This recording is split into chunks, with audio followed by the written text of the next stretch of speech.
Est-ce qu'il y a des cougars parmi vous? Moi, je sens que je vais finir cougar et sans gêne. Pas par passion, hein, par obligation.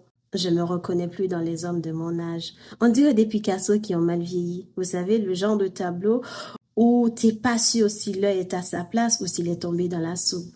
Et vous connaissez le dicton, ceux qui se ressemblent s'assemblent?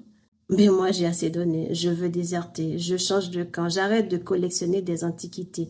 Je veux être adopté par un petit jeune. Sans déconner, ma génération, on dirait des appareils électroménagers fatigués. Ils font du bruit, mais ils chauffent plus. Ils clignotent, mais ça démarre pas. Ils sont courbés, essoufflés, épuisés au moindre escalier. Ils parlent de leur digestion comme si c'était un plan de retraite. Et leur dernière grande passion palpitante, c'était la promo sur les pneus d'hiver. La semaine dernière, j'ai eu un date avec un monsieur de 40 ans. Il est arrivé avec un mal de dos, sa tisane menthe poivrée et un sac de couchage. Comme s'il avait une prescription pour la sieste. Il m'a proposé un resto végétarien à 17h30. Il m'a déposé chez moi à 20h, avec un bisou sous la joue, parce qu'il voulait pas rater le journal du soir. Le lendemain, j'ai appelé la mairie, j'ai dit bonjour, je voudrais changer de génération.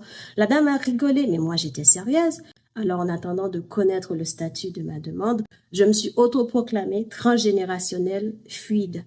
En fait, c'est comme être bilingue, mais en âge. Je me suis dit, quitte à sortir avec un gars qui a mal partout, autant que ça soit à cause du sport qu'il aura fait, pas parce qu'il a ramassé une boîte de conserve de travers.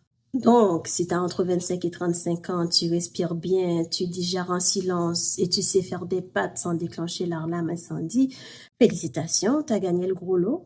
On est probablement âme sœur.